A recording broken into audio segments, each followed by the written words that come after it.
Hey traders, thanks for hopping in here today. It's another slow day. I'm going to try to make the most of it for you guys. I'm going to go over some lessons, but like I have not found myself not trading in a long time, and it's getting kind of irritating. I'm not going to lie, but fall is approaching.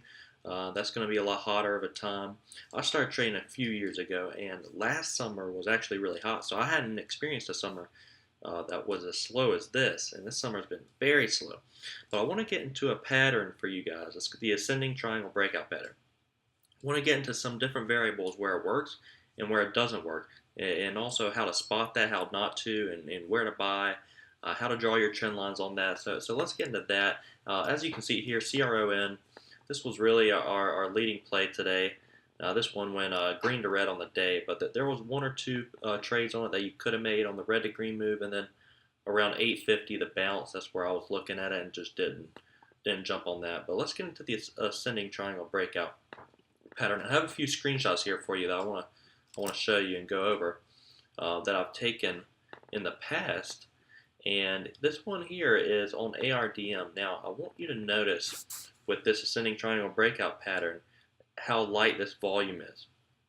This is something I look for a lot on stocks. I'll try to find a play that has some type of volume but not a lot, and is forming a pattern. Because these type of plays with lighter volume forming patterns uh, can get a lot of volume. And when you're early on them and they're not gapping up a lot, that's when they have the biggest potential. Because let me show you another stock. Okay, here's the pattern here. It's the ascending triangle breakout pattern, but notice it fails. And there's a couple key things to point out here because there's a lot of traders who say, I traded the pattern perfect. This is exactly what I saw in the textbook. This is what my mentor said.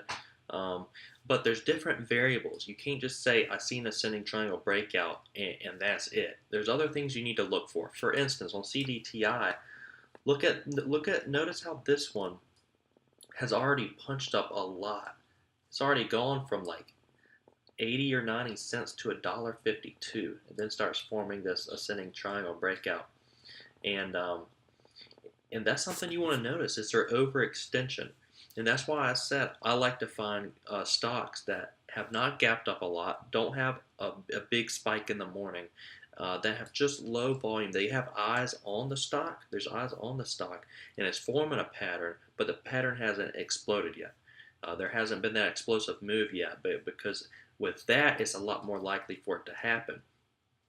When there's a stock that's overcrowded, it's already made a huge move, over 100% on the day at the start, it's forming an ascending triangle, it's less likely to break out.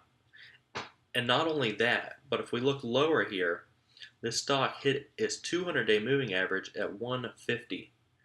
150 was its 200 moving average, and it hit 152, huge upper shadow right here, and pulls back down. So this was a beautiful pattern on CDTI. We squeezed between the 13 EMA and 50-day moving average. This is one of my favorite patterns to trade. And it broke out, hit 150 just like it's supposed to. But then this became a bull trap because it hit that area of resistance, and this trade could not sustain its momentum to break out of the ascending triangle breakout pattern. So it became a bull trap. So there's different variables you need to look at just besides the pattern. You need to look at, is it overextended? Is the RSI, relative strength index? We'll go over that in a separate lesson. Is that over a 70? Has the move already happened? So this one's already up 100%. This was a good trend line play. I mean, there was opportunities to make money, as you can see off this trend line. But just note that it's overextended to a point where it's most likely not going to break out. It's more of a bull trap. Okay, here's ARDM, and this is the example I showed you earlier. So now if you look at the difference between the two of them, CDTI already made its move. It hit its 200-day moving average. And it's overextended, and ARDM did not gap up at all pre-market, and it has light volume. It's forming a really nice pattern here on the ascending triangle breakout pattern, and then it breaks out past $4. So it's not only ascending triangle breakout pattern, but it's breaking a whole dollar resistance. And whole dollar serves as really tough resistance because they're the easiest things to punch into a person's buy or sell order on their montage or level 2 menu.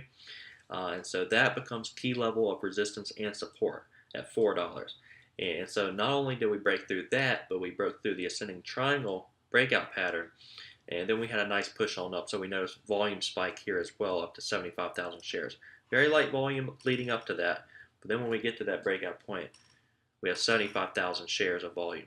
That's really good to note. If you notice on ARDM, it's not overextended, it's not up a lot on the RSI, has lighter volume in its pattern, hasn't made its move yet, and that's when we get the pattern to work out to our best potential. Here's another example, CAPR. Now this one is only up from 320 to 360, so I mean that's about 40 cents, but it's not overextended. 40 cents is not 100% mover. That's more of a smaller move right there, so the ascending triangle on this is more likely to happen. But this one's really overcrowded. If you notice the volume, we have hundreds of thousands of shares traded each minute. So it's pretty overcrowded. But this is the same thing.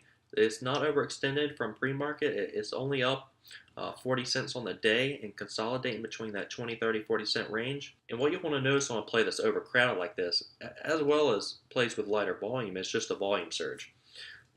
We have nice volume at the start for the spike on up.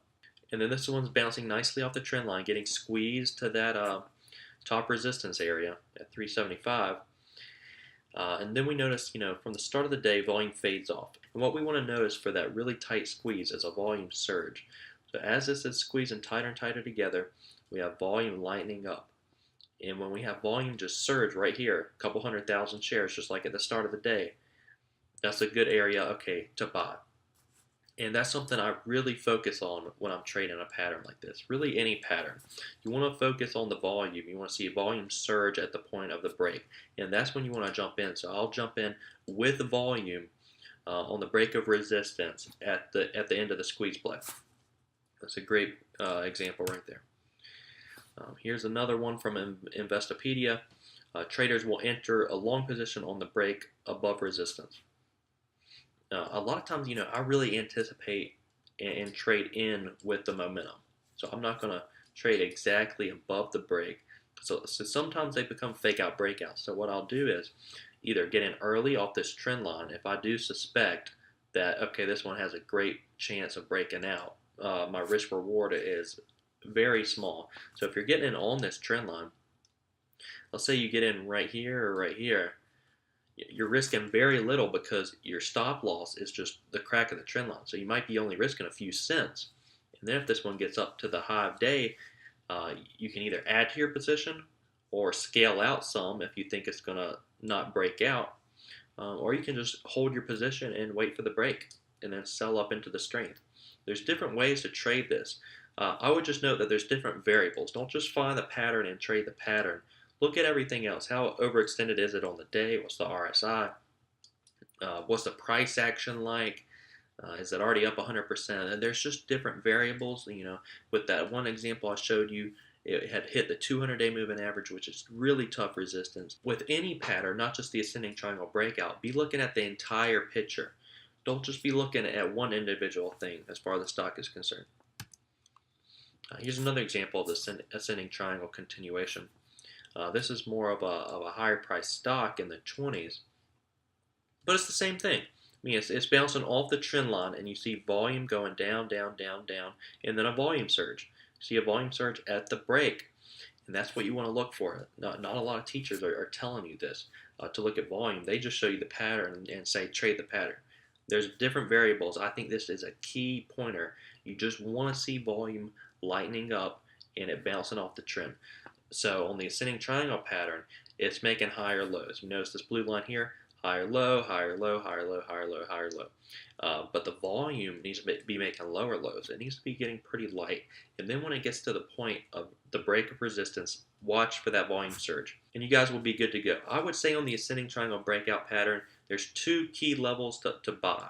And that's either at the break with volume, find the volume surge, jump in with the momentum, or buy off the trend line and then anticipate that momentum in that break. And I would say that because buying at support, you're risking very little. So your stop is just right off your entry. It'd be the crack of the trend. Whereas if you're buying the breakout, your stop could be right below what your entry was.